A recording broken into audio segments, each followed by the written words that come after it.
तो हेलो आप सभी को, आई होप आप सभी एकदम बढ़िया होंगे। तो आज हम बात करेंगे वन रैंक वन पेंशन के बारे में। ये मामला 42 साल से लटका हुआ था। 42 साल से 4 दशक। आप सोचेंगे यार कितनी बोरिंग बात है, क्या मजा आएगा।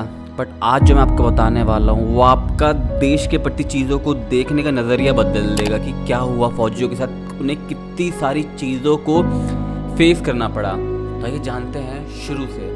तो कहानी शुरू होती है आज़ादी से। आज़ादी के बाद से ही इस चीज़ के ऊपर एक जोर था कि अगर पेंशन मिलेगी, चाहे वो 10 साल बाद वाले को मिले चाहे 10 साल पहले वाले को मिले, पेंशन तो बराबर ही होनी चाहिए ना। ये थोड़ी कि जो बाद में उसकी ज़्यादा पेंशन होगी, जो पहले रिटायर उनकी कम पेंशन होगी। तो फिर आती है इंदिरा गांधी की सरकार। इंदिरा गांधी की सरकार ने इस चीज़ को कर दी टर्मिनेट कि भैया हम ऐसा कुछ करते ही नहीं। तो सिर्फ टर्मिनेट नहीं किया, यहाँ तक ये तक कर दिया कि जो सिविलियंस थे, यानी जो पुलिस में हैं, जो इन जॉब्स में हैं, उनकी पेंशन तो बढ़ाई गई, 20% तक बढ़ी, मगर जो फौज में थे उनकी पेंशन की जो बढ़ोतरी थी वो 20% कम कर दी और बाद में वो 40% कम कर दी। वो भी बिना किसी से डिस्कशन किए, बिना किसी की राय लिए, बिना कुछ भी के डायरेक्टली सीधा बंद कर दी, सीधा कम कर दी।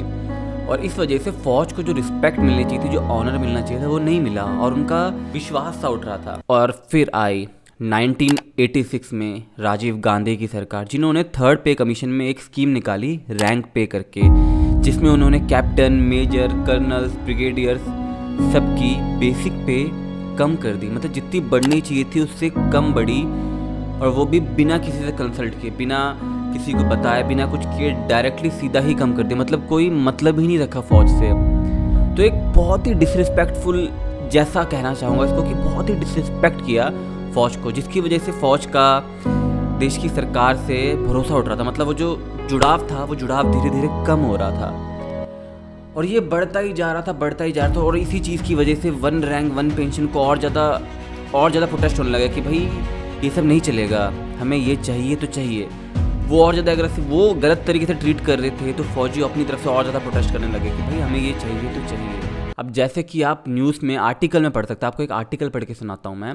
The UPA government without assigning any reason fix the grade pay of armed officers with 13 year service at ₹7,600, the same as police officer and defence civilian officers with 9 year of service. जो एक फौजी को 13 साल की service करने के बाद मिल रहा था, वो इन लोगों को सिर्फ 9 साल की सर्विस करने के बाद मिल रहा था। आपको एक चार्ट दिखा देता हूँ, चार्ट को गौर से देखना। इनकी ग्रेड पे में जो फ़र्क आया है सिविल सर्विसेज वालों की, पुलिस वालों की और जो फौज की ग्रेड पे में फ़र्क आया, कितना फ़र्क था भाई, कितना फ़र्क था। आप बोलेंगे यार फौजी अपनी सैलरी बढ़वाने के लिए पीछे पड़े हैं, अपनी पेंशन बढ़वाने के लिए पीछे पड़े हुए हैं, ये है वो है। तो आपको मैं एक चीज़ दिखाता हूँ, चलिए आप मिल के देखते हैं। एक आदमी है जो 20 साल, 25 साल, 30 साल कहीं लगा के आया है, उसने एक तरह का काम किया है, बहुत डिसिप्लिन्ड है, सब कुछ करता है। उसका कल्चर अलग होता है, बाहर की दुनिया का कल्चर अलग होता है। तो आया है और उनमें से बहुत से लोगों की जॉब लग जाती है, बट बहुत से ऐसे लोग होते हैं जिनकी नहीं लगती कहीं भी जॉब। अब वो लोग क्या करें? जिन लोगों ने अपना ज़िंदगी का इतना बड़ा समय फौज के नाम समर्पित कर दिया, फौज के नाम समर्पित करना मतलब क्या हुआ आप बताओ? यानी देश के नाम समर्पित कर दिया।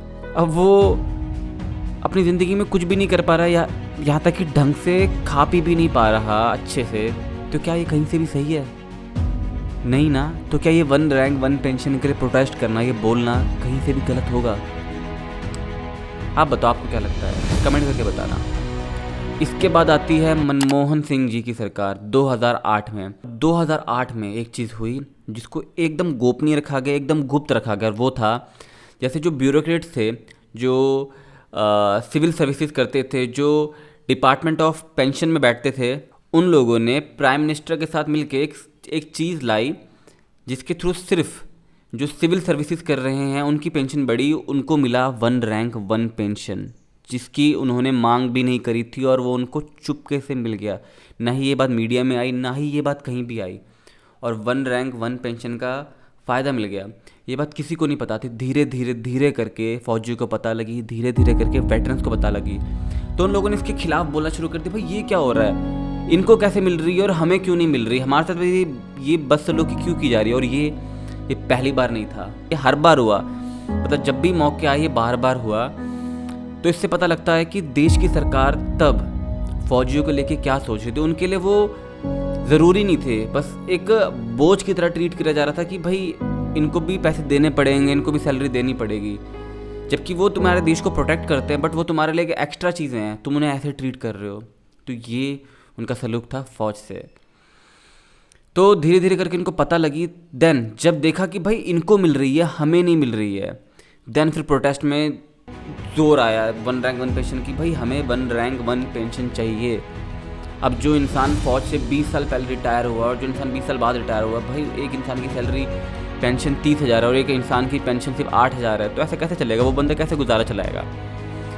तो इस वजह से इसको हवा लगी और ये बात बढ़ चुकी है। और आज आप देख सकते हैं बीजेपी सरकार है और बीजेपी ने 1 रैंक 1 पेंशन को लागू कर दिया है, जिसका फायदा सबको होने वाला है। ये मामला 42 साल से लटका हुआ था, 42 साल से 4 दशक इतनी सरकारें आके गई, लेकिन इस समस्या का समाधान किसी को हाथ नहीं लगता। हर कोई कहता था हाँ देश के लिए जवान मरते हैं, सरकार का दायित्व, हर कोई कहते थे। ये मामला अति कठिन है।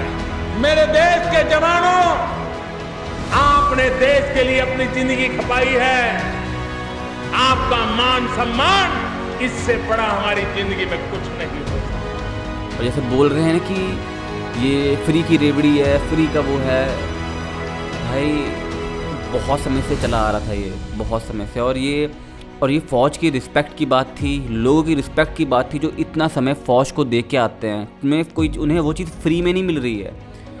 फ़ौजियों ने उस चीज़ को पाने के लिए अपनी ज़िंदगी भर की मेहनत फ़ौज में लगाई है, देन उन्हें वो मिल रहा है। उन्हें हक के पैसे मिल रहे हैं, कोई फ्री के पैसे नहीं मिल रहे हैं। तो जो बीजेपी ने सरकार ने किया फ़ौज के लिए, वो मेरी तरफ से तो मैं बोलूँगा बहुत बढ़िया चीज़ करी।